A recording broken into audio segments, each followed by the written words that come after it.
It seems like Chipotle Mayo is all the craze at burger joints these days.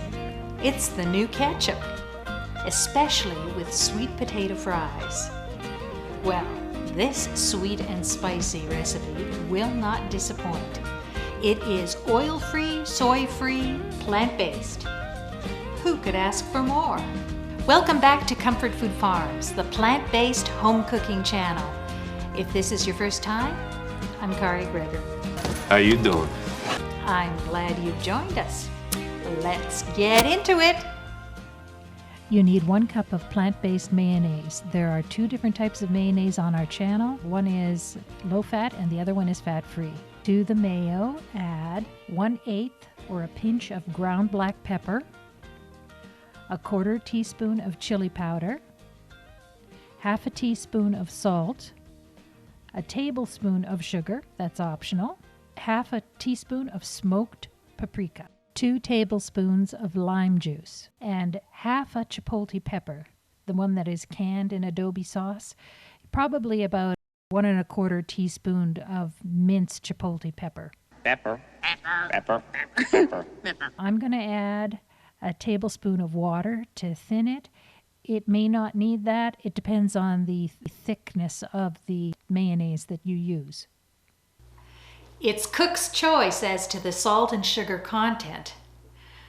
Just use the recipe given as a guideline and adjust the amounts to your own taste. The code is more what you'd call guidelines than actual rules.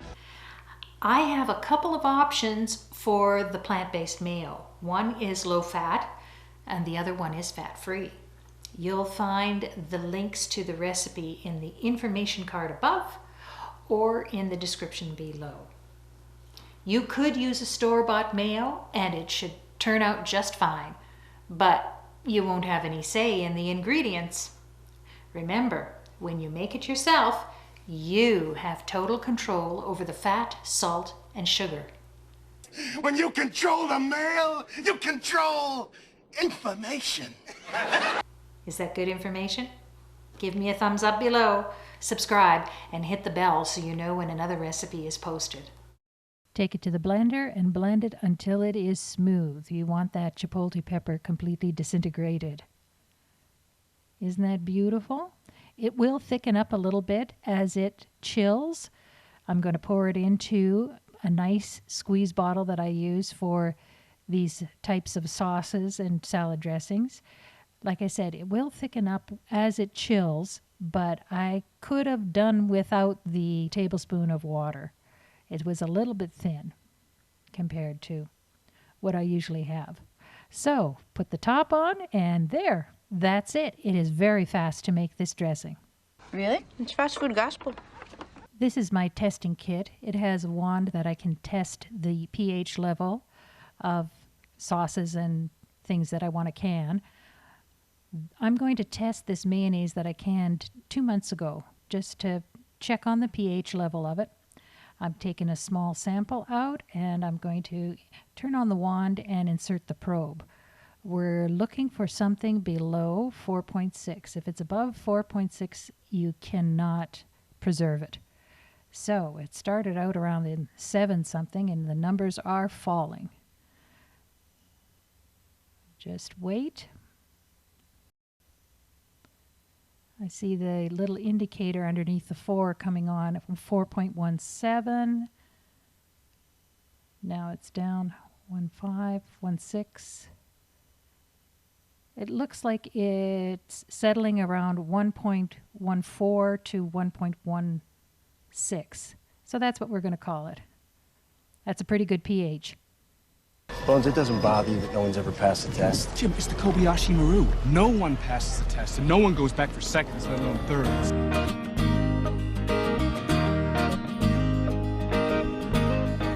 I just whipped up a batch of sweet potato fries in my air fryer, so this has no oil added to it. And look at how nice and toasty brown they look. I'm going to give it a little try with our Chipotle Mayo.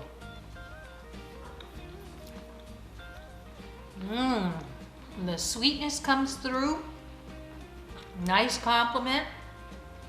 And then a little bit of a heat. I think the more I eat, the more the heat kind of builds up on you. You know how that works out? Well, this is a great recipe and fantastic Chipotle mayo. You don't have to go to a restaurant and have that high fat content stuff. You know what went into it because you made it yourself. Have you found the information in this video helpful? Give me a thumbs up below. Subscribe and hit the bell so you know when the next recipe is posted. And the next recipe, well, I'm not sure exactly, but I think it might be air fries. So you know how to make potato fries and sweet potato fries without oil. And you can do it in your oven or in an air fryer. So if you want to know about that recipe, hit the bell so you will be notified. Leave me a comment. Let me know if you try this Chipotle mayo and what you think of the recipe. I really appreciate that. Thank you for watching.